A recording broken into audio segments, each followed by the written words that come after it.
hemos hablado mucho aquí con los candidatos desde lo económico, sus puestas en común desde lo económico, pero muchos nos preguntamos cómo se hacen esas campañas políticas. ¿Será que esas campañas políticas son iguales a las campañas del mercadeo empresarial? ¿Qué tienen de común y dónde se diferencian? Y por eso hoy vamos a tener un muy buen programa y tenemos dos grandes invitados. Hoy está con nosotros Néstor Julián Restrepo. Él es tiene doctorado en política, en cultura y en comunicación también. Fuera de eso, pues es un experto en marketing político y le damos las buenas noches. Bienvenido a Sala de Juntas. Muy buenas noches y muchísimas gracias por invitarme al programa. Muy bien, y por el otro lado tenemos un experto en marketing. Este es un hombre de vieja guardia que ha trabajado muchísimo en el tema publicitario. Él es Mauricio Chica. Mauricio Chica es un publicista que se formó académicamente en Bélgica y tuvo sus primeros pinos laborales allí. Vino a Colombia a trabajar como creativo en una de las grandes agencias en Colombia y montó su propia agencia que muchos de ustedes tendrán recuerdos, Gómez Chica. Esta compañía fue absorbida, fue vendida al grupo multinacional Havas, que es una compañía francesa, y hoy él se dedicó a manejar esa compañía y hoy se dedica como consultor estratégico de marcas. Así que vamos a tener unos muy buenos invitados para un muy buen tema. Iniciemos entonces, preguntémosle a Néstor. Néstor, ¿cómo define uno ese marketing político? ¿Qué es hacer marketing político? Yo creo que antes de definir marketing político hay que definir tres conceptos que van hacia el mismo lado, y es la comunicación pública como la gran esfera o la gran esfera de opinión pública y esfera de poder donde los ciudadanos, los actores de poder públicos, privados, todos comunican, todos informan y generan una red de información y de comunicación. La segunda es la comunicación política, que lo que busca es poner en situación hegemónica a un individuo o a un grupo con respecto a otros partidos políticos, el mismo político como tal, con respecto a los ciudadanos. Y por último, la herramienta o el martillo como tal, que es el marketing político.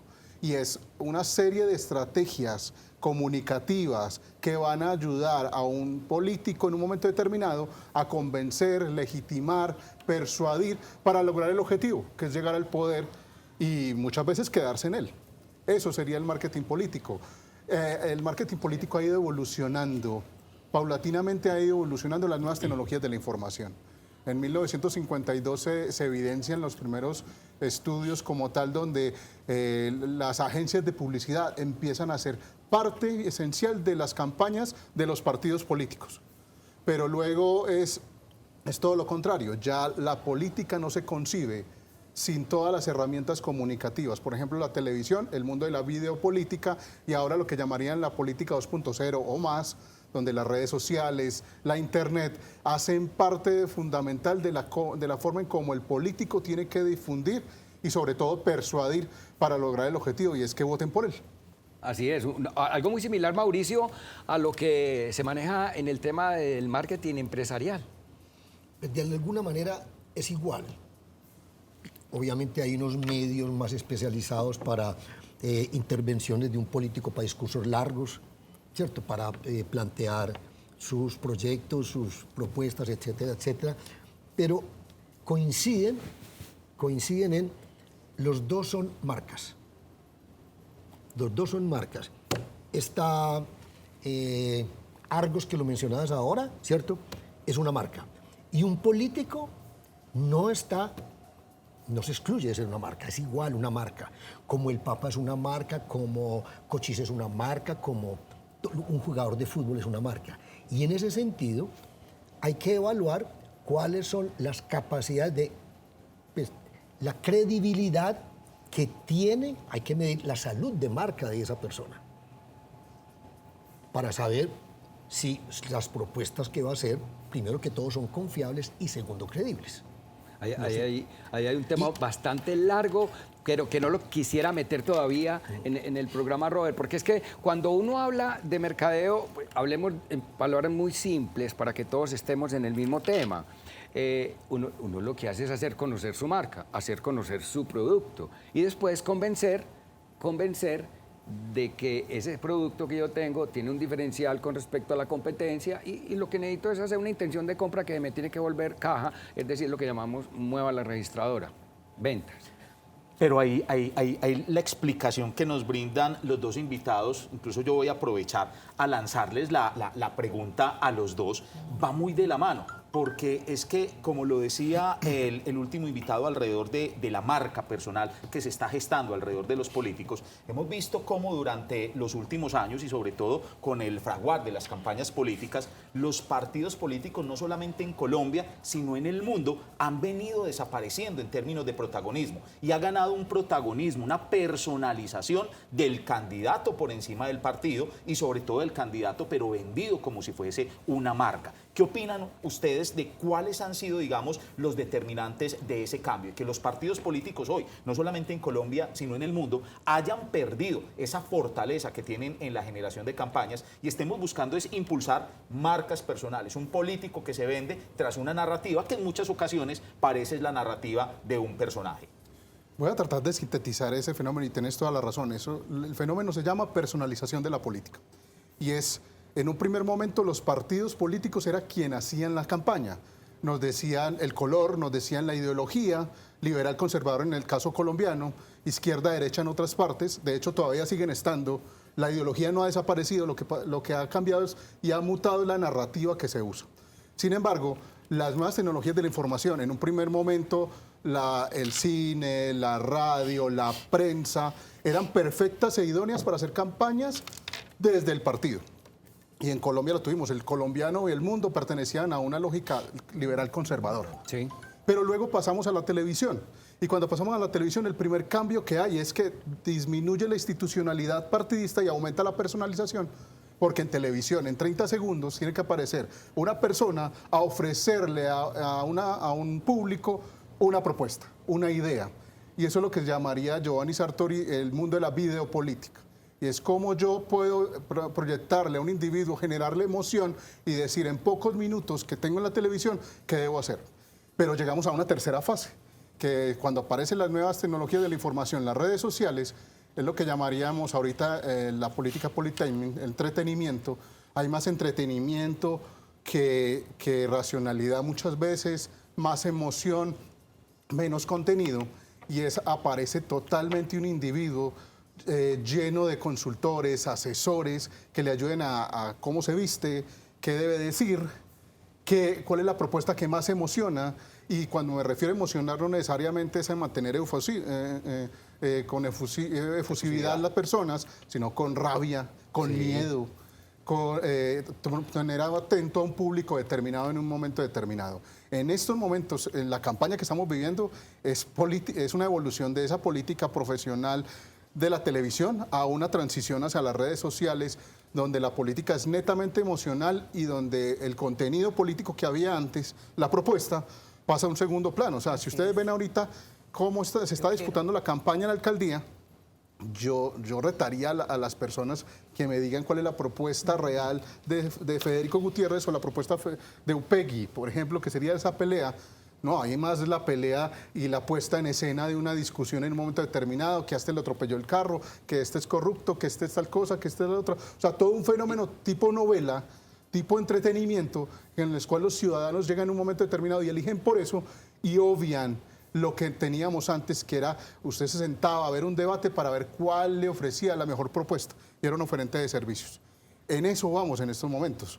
Vamos a ver, de hecho, uno en campañas regionales, uno tendría que mirar una gran parte de opinión y una gran parte de ese voto duro y esa usanza tradicional de la política que sigue estando, y cada 4 años uno ve cómo va evolucionando esos fenómenos, cómo van cambiando y cómo las nuevas tecnologías de la información y las narrativas, ahorita se habla de narrativas por todos lados y construcción de narrativas, están primando sobre lógicas como la de qué es ser liberal o qué es ser conservador, o qué es ser de cambio radical o del centro democrático. Es más fácil definir qué es ser uribista, qué es ser petrista, qué es ser santista. Sí. O sea, hay una alta personalización de la política. ¿Y cómo se siente una persona desprevenida que consume medios, somos consumidores todos de medios. Ese medio político, Inés Elena, ¿cómo se siente Inés Elena como consumidora desprevenida en este tema político? ¿Cómo se siente en esta contienda? A ver, es que precisamente alrededor de lo que mencionaba Néstor Julián, yo siento que el elector está sujeto, digamos, a una, entre comillas, manipulación de sus emociones, porque de alguna manera el marketing político hace uso de las emociones. Y definitivamente en política y en muchas cosas las decisiones están motivadas un 20% por información y un 80% por emociones. Entonces, Néstor Julián lo decía, yo creo que hoy más que nunca el electorado necesita conocer a fondo cuáles son los programas, el contenido, los planes, los proyectos que tienen estos candidatos para cambiar la realidad de nuestra ciudad, para cambiar la realidad de nuestras familias. Y cada día nos sentimos más perdidos, porque ¿cuál es la verdad que hay detrás de toda esta telenovela que precisamente se crea alrededor de un personaje?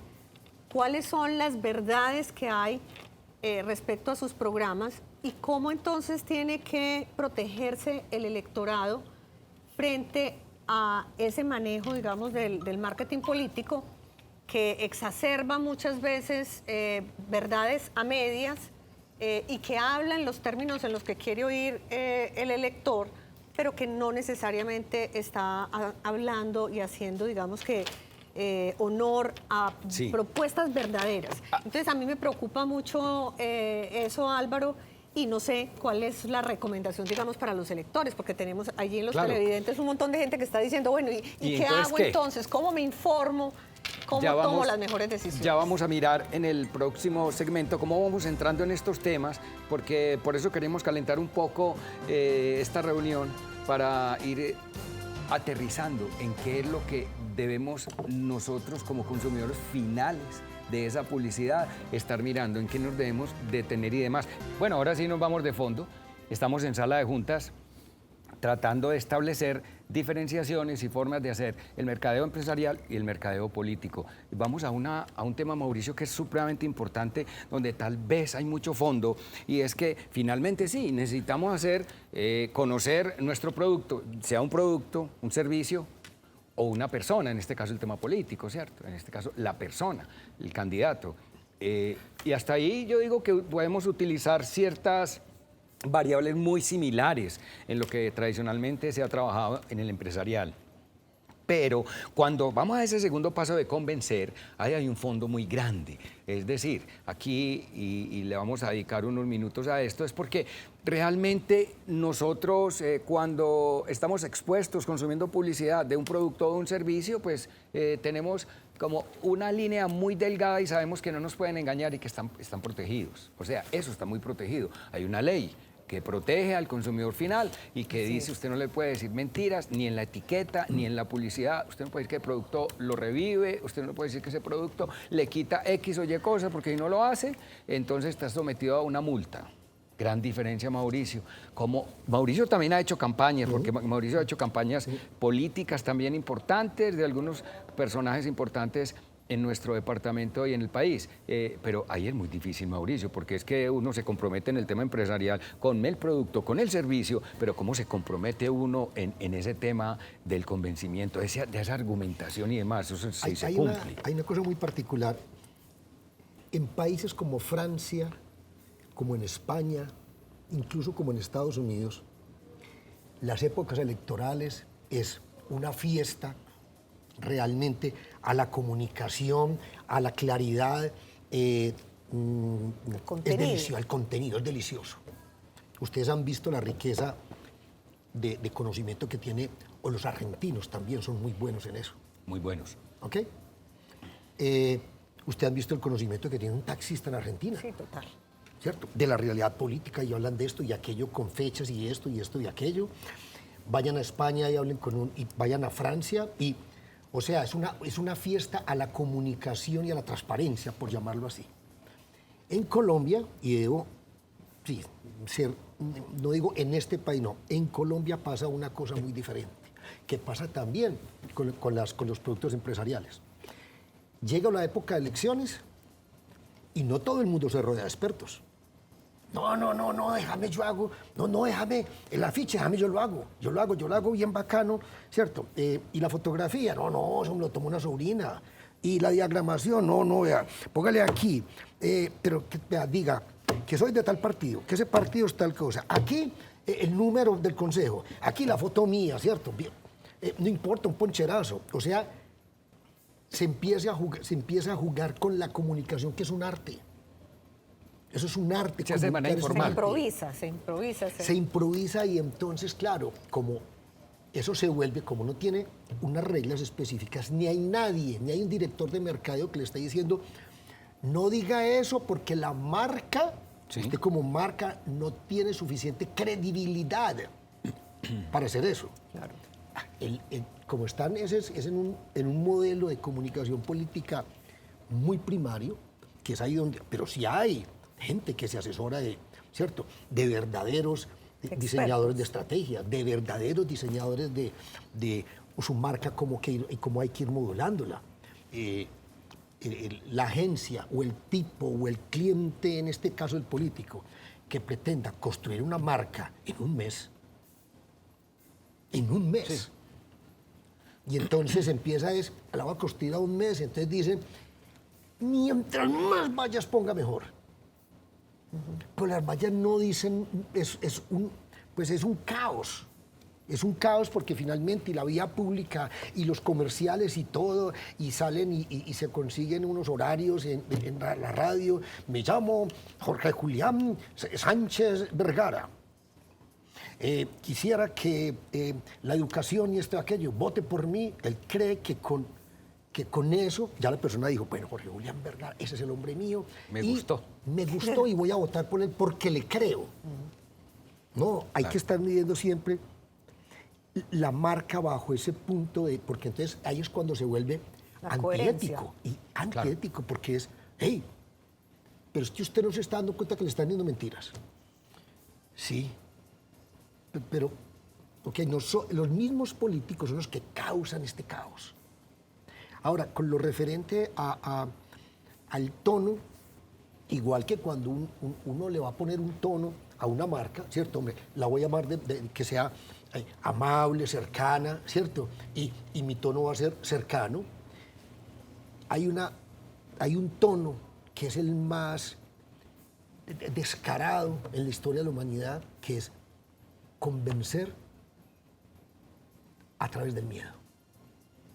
Y si nos damos cuenta, pues eso no es nuevo, no lo estoy diciendo yo que lo descubrí, yo no sabía. Llevamos 4 años votando con miedo. Pero todos saben, esa es la herramienta más. Refiéranse a los romanos y al Senado romano y a los griegos y todo eso. Si no hace esto, después no me diga. Claro. Eso no pasa en España, en Francia, porque dicen eso es antiético. Eso es vulgar. Es la manera más vil de tramar a la gente, desde el miedo. Porque desde el miedo no hace cualquier cosa. Sí, y no es el esquema, Robert. Yo sí quisiera, ya que señala usted esto del miedo, yo sí quisiera que ustedes como expertos nos ayudaran a entender qué es lo que hay detrás de ese fenómeno. Y lo voy a poner con un ejemplo muy, muy claro. Lo que está pasando, lo que acabó de pasar en Argentina precisamente con el candidato Massa y con el candidato Milei. ¿Quedan realmente o se van al balotaje en primer lugar con un 36%? Massa, que es el ministro de Hacienda culpable de una hiperinflación del 140% en Argentina, y gana o queda por encima de Milei, ¿cierto? Que es reconocido, digamos, por generar, digamos, temor e incertidumbre con sus visiones estrictamente liberales de lo que sería el manejo del gobierno en Argentina. Uno podría entender cómo voy a votar, o sea, yo me pongo a analizar el fenómeno en Argentina y yo digo, carajo, ¿cómo un argentino vota por el responsable de estar haciendo que los costos de la canasta básica y otras cosas hayan aumentado un 140%, y lo único que encuentro es precisamente eso? Votaron no porque estén a favor de las propuestas de Massa, sino que votaron por el miedo a lo desconocido que podría representar Javier Milei. ¿Qué explicación desde el contexto de la profesionalización de la política y la comunicación política encuentran ustedes alrededor de este fenómeno? Yo creo que lo primero es un fenómeno psicológico. O sea, los seres humanos somos seres, les dicen emocionales, pero realmente en el trasfondo siempre somos racionales. Racionales. O sea, le tenemos miedo a la pobreza, le tenemos miedo al hambre, a la inseguridad, de perder un techo. Entonces, cuando usted lo tiene y le dicen que lo va a perder, pues usted literalmente ahí se convierte en otra cosa, decide a pesar de que no esté de acuerdo con lo suyo. Pero también está un segundo fenómeno y es un fenómeno mundial. Y es el fenómeno donde los medios de comunicación interconectados en red, como lo plantea Castel, han hecho que los miedos se transmutan. O sea, se van circulando por todas partes. La venezolanización de la política en América Latina. Nos vamos a volver como Venezuela. Toda América Latina tuvo ese fenómeno en las campañas. Y muchos dijeron, sí, qué miedo volvemos como Venezuela, yo voy a votar por el que me ofrezca todo lo contrario. Pero también está el fenómeno cuando aparece Trump o aparece Bolsonaro, donde son políticos disruptivos, se salen de la lógica institucional de los partidos, como hablábamos ahorita, no te ofrecen certezas, sino que te ofrecen cosas por fuera de lo llamémoslo racional. Rodolfo Hernández acá, voy a llevar a Cartagena a toda la gente, porque todo el mundo tiene derecho a conocer el mar. ¿Cómo no? No sé. En ese fuego también estaría Milei. Y es ahí donde, ya para llegar al fenómeno Argentina, el fenómeno argentino es algo muy interesante y es, el peronismo es una cosa del otro mundo, uno diría, en Colombia sería una religión. Sí, parece eso. No es como nosotros que de un momento a otro nos vaciamos y nos decantamos de esa visión liberal conservadora que tenían nuestros abuelos. Eso allá siguió estando. Y eso es lo que nos demostró esta elección. Porque Milei las tenía todas, la encuesta la decía, estaba todo perfecto. El discurso y la narrativa era por fuera de la institucionalidad, era por fuera de lo que te ofrecía la derecha de Macri, del gobierno de Macri, o la derecha institucional de ese lado, o el mismo lado del kirchnerismo, que era lo lógico, que tenía que haber alternancia. Pues yo no sé si Milei va a ganar o no, pero que la tiene ya difícil y que va a tener que dejar de ser tan disruptivo, volver a unas lógicas institucionales, sí lo hace. Entonces ahí empezamos a jugar lo que tú decías ahorita, o sea, hay sociedades donde la política es parte de la vida en las venas. El argentino habla de política todos los días. Un politólogo sufre en Argentina porque todo el mundo habla de política y sabe de política en Argentina. Entonces es una discusión mucho más fina, mucho más clara, que puede que en Colombia no esté por ese lado, pero nosotros tenemos otras lógicas. O sea, nosotros acabamos de tener una alternancia que todavía muchos no han entendido eso, por qué se dio o para qué se dio. En México también es parecido, acaban de tener una alternancia hacia la izquierda y todavía hay gente que todavía dice, ¿pero por qué? O sea, ¿qué pasó si teníamos unas lógicas de derecha, ideológicas? Hay algo que le recomiendo, es un libro muy viejo, de 1942, de un señor llamado Paul Lassalfer, que hablaba de People Choice. Ese libro empieza a hablar precisamente del fenómeno de cómo los ciudadanos cambian o deciden a la hora de votar, deciden por lógicas culturales o lógicas o premisas como de las creencias que le dijo su papá, su mamá. Si mi papá me dijo que era liberal, yo voto por liberal. Así el mundo me está diciendo una cantidad de cosas, yo siempre voy a votar por esas premisas. Pero luego aparece otra escuela que es los efectos cognitivos, y es todo lo que viene de afuera, cómo me va impactando y me va modelando los cambios. Yo pensaba de una forma y ahora pienso de otra. Entonces lo que hay ahorita es una lucha de esas visiones ideológicas tan fuertes. En Argentina se volvió a los efectos mínimos, por así decir, pero en Colombia parece que todavía no. O sea, parece que todavía estamos en una lógica de eso otro es muy desconocido, eso otro no nos gusta, y estamos en esas discusiones políticas ahí. El asunto es, para cerrar, es que en el mundo la política sí está cambiando, la narrativa sí cambió, las emociones sí están por todos lados. Y tú hablabas ahorita por ejemplo, la política española ahorita está muy afectada por Vox, que es ese partido de ultraderecha donde está empezando a jugarle a Milei. De hecho, los de Vox estuvieron en la noche de la elección en Argentina. Hay todo un entramado. María Fernanda Cabal estuvo. Hay todo, o sea, la derecha latinoamericana habla de que hay un pacto de la izquierda del Foro de Sao Paulo. Lo que también hay es un pacto de la derecha desde hace rato, marcado desde Vox, donde están diciendo una lógica lineal de cómo hacer la política desde una visión totalmente disruptiva a esa política tradicional. En el caso de España, por ejemplo, PP-PSOE, que es Vox. Y en el mundo se está llenando de esas lógicas muy emocionales por fuera de la tradición política de los partidos de masas o de cuadros como era antes. Álvaro, le voy a complementar desde Sí, Mauricio. mi teoría de marcas, ¿cierto? Entonces, ahorita hiciste una anotación alrededor. ¿Qué le está pasando a los partidos políticos? Que la gente se está creando otros partidos políticos.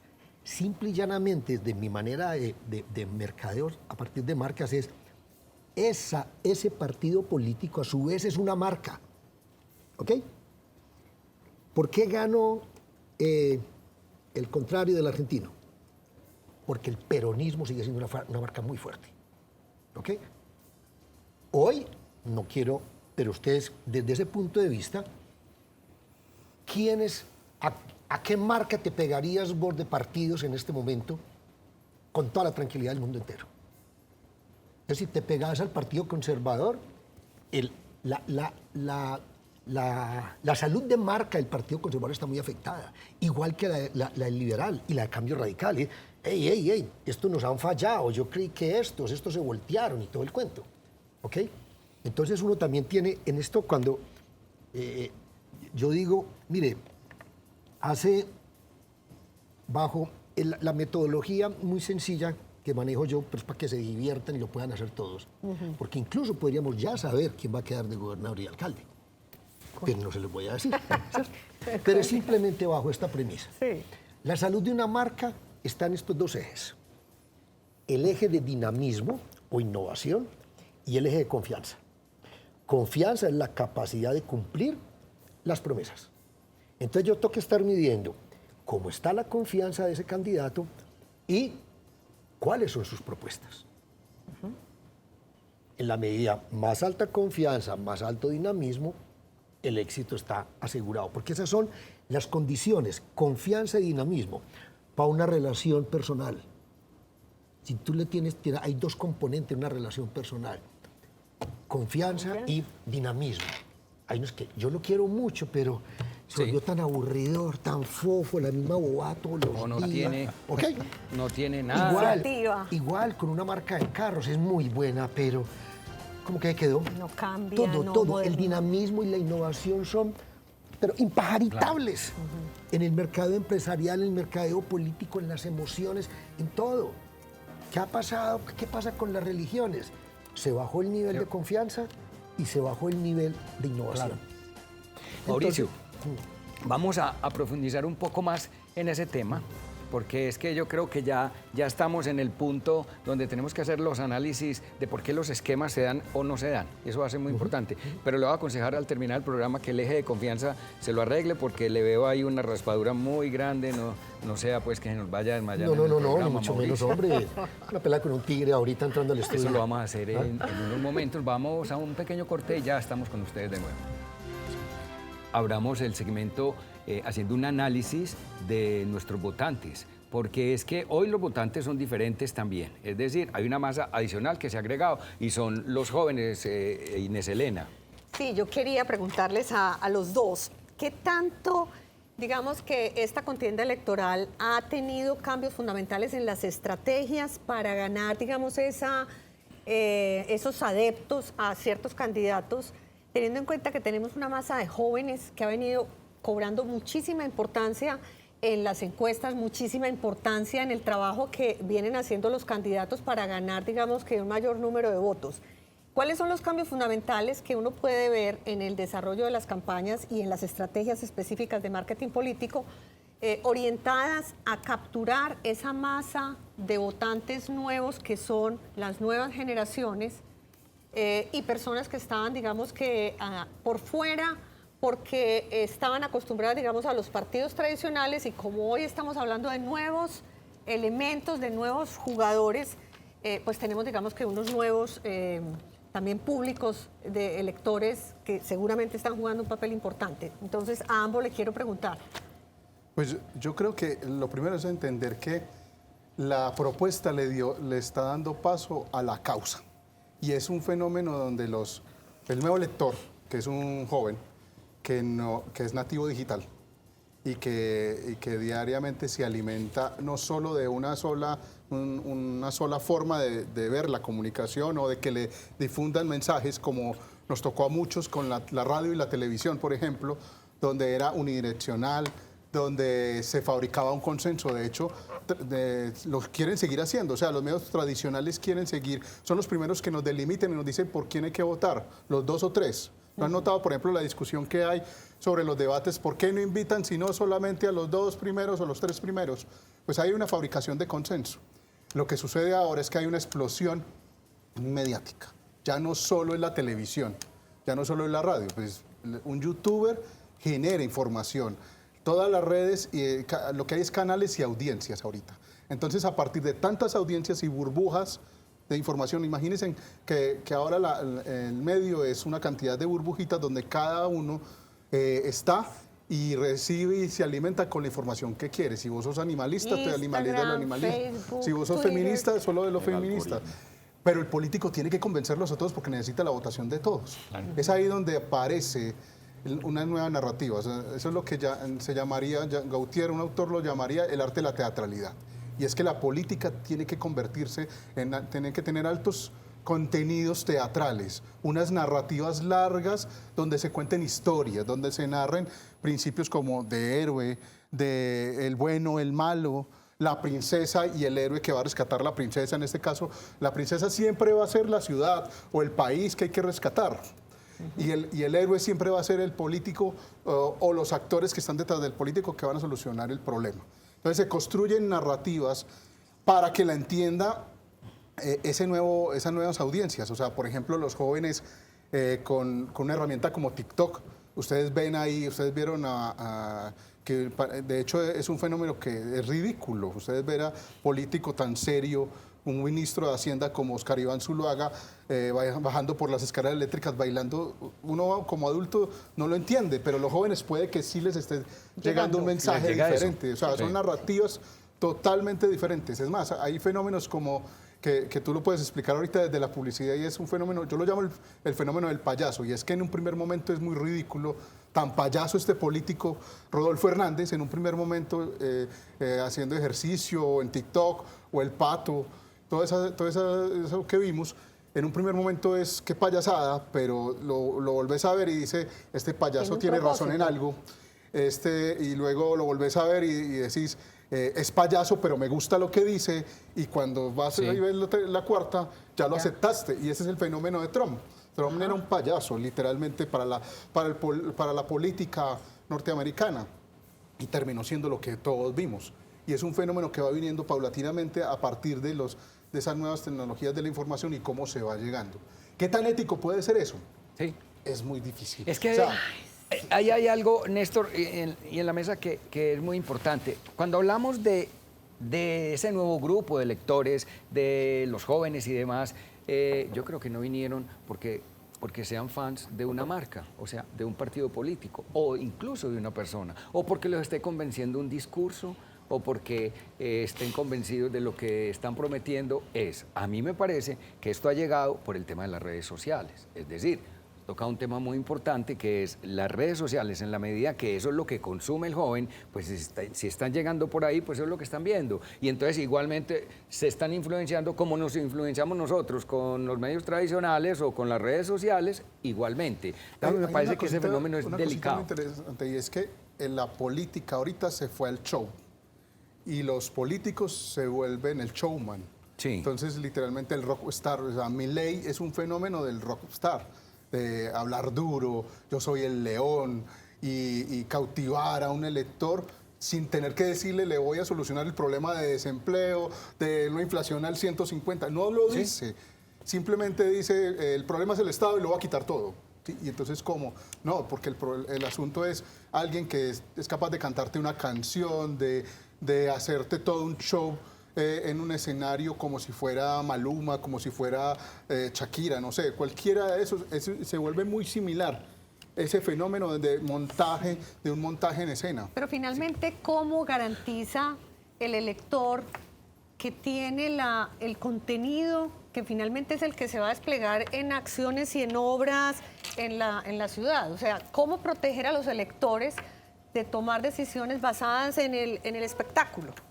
Pues yo miren, ahí hay algo muy interesante y es que paradójicamente ahí es el fenómeno de los bajos niveles de favorabilidad de los gobiernos.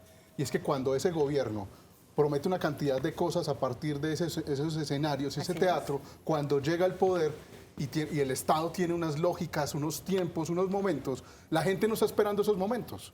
La gente, usted le prometió empleos para todo el mundo, salud para todo el mundo, y cuando llega ya el gobierno dice, no, espere un momento que es que tenemos que hacer un préstamo al Fondo Monetario Internacional, tal cosa, y la gente dice, no, usted me lo prometió, usted me lo cumple. Y ya votó. Y eso es lo que se está vendiendo ahorita, y esa es la baja favorabilidad de los gobiernos. El teflón pasa rápidamente en estos momentos, es por causa de eso. Sí, claro. Porque el ciudadano se desilusiona rápidamente de ese showman que le inventó no hay compromisos. Una lógica, claro, y después aparece con esto. Y apenas es lógico. Pero yo diría que eso es otra forma de desilusionarse, porque desilusionados estamos hace mucho tiempo además con otros medios. Metámonos en la cabeza del consumidor final.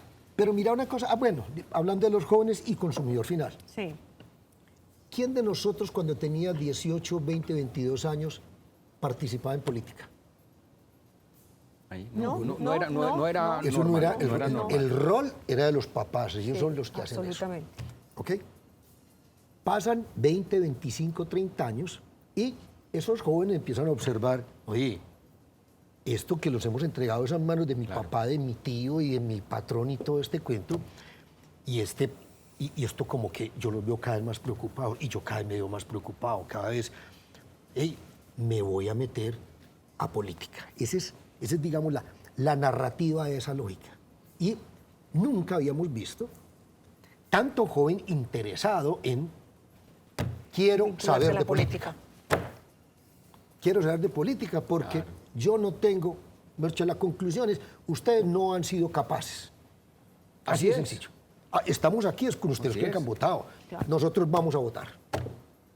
Y el político no piensa en eso, sino que, claro, el presidente actual le abrió la puerta que hablen los jóvenes, cosa que no pasa en Colombia desde 1961. Porque los jóvenes, en mayo de 1968, todo este cuento de los jóvenes que querían hablar, eso era prohibido en Colombia. ¿Okay? Aquí llega un señor y dice, que hablen los jóvenes. Y los jóvenes, jóvenes, venga pues, le prometo esto y aquello. Lo único que ha encontrado es desilusión. Ha encontrado desilusión, así de sencillo. No, hombre, por la primera vez que me meto en política y me sale con este chorrero de mentiras. La desilusión más grande es ese joven que... No. Sería Mauricio pensar... yo ya no le creo a nadie. Pensar en lo que sigue. Una paranoia me dicen total. que vaya a Disney, que es una ricura, y me sale pues Mickey Mouse sin una oreja. No tiene ningún sentido. Vamos a hacer esta pregunta en la mesa que me parece que hace rato estaba como volteando en ella. Entonces vamos a crear una compañía de helados donde le vamos a mostrar a la gente una súper deliciosa galleta, una muy buena galleta con una muy buena foto, y vamos a poner cada kilómetro una valla desde Bello hasta Caldas, a la Estrella. Cada kilómetro. Se supone que eso tiene un impacto bastante importante, porque yo creo que yo al terminar ahí en esa salida para la Pintada o para donde vaya a ir, yo ya estoy ahí como ansioso de buscar a galleta y de probar a galleta. La galleta me produce algo. Un restaurante de carretera. Posiblemente. Igualmente vamos a poner una valla de un político cada kilómetro a ver qué nos puede pasar. Pero eso no lo vamos a responder ahora, sino en el próximo segmento. Con eso vamos a... Mauricio, ¿las vallas serán las que definen pues nuestra votación o no?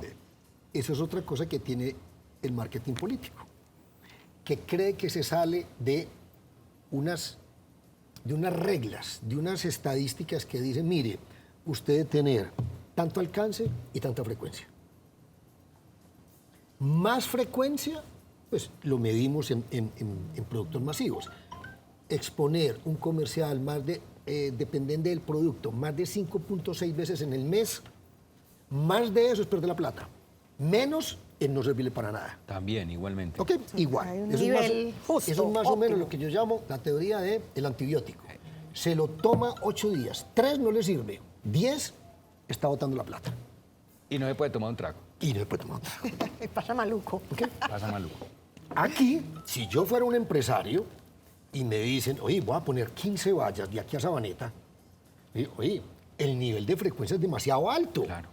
Se me está yendo la mano. Yo con 4 vallas de aquí a Sabaneta tengo. Sí. O con 3. 10, esa saturación no es. Ya sé que hay eso. Ponele otras 10. ¿Usted sabe cuánto vale una valla en Las Palmas? Vale 7 millones de pesos. Y empiezan a utilizar una cosa tan hermosa como es la política, entonces a desperdiciar la realidad. Entonces meto esto por este hueco acá, entonces meto este hueco, y entonces meto esto por acá. Sí. Un exceso de información que finalmente uno dice, qué pereza la política. Miren que, qué pereza, no, uno no sabe por quién votar. Esa es la saturación. Esa es la saturación. Esa es la saturación. Aunque sea una campaña política, tiene que tener un alcance y una frecuencia. Más es botar la plata. Pero antes, Robert, no hemos respondido todavía. ¿Nos vamos a comer la galleta que tiene esa valla cada kilómetro o vamos a votar por ese político que le pusimos una valla cada kilómetro? Es que precisamente alrededor de o la valla o el político, la promesa, dentro de lo que Mauricio señala y aborda, hay algo que es muy importante dentro del marketing organizacional, que es el famoso cuento del marketing mix, la mezcla de mercadeo, producto, precio, plaza, promoción. Yo quisiera saber, desde la óptica del marketing político, ¿cuál es realmente el equivalente de esas 4 Ps? A ver, lo primero es que yo creo que la gran diferencia entre marketing comercial y marketing político está en que aunque la técnica parecería ser lo mismo, en un lado venden un jabón y en el otro lado te venden voluntades humanas, que es diferente.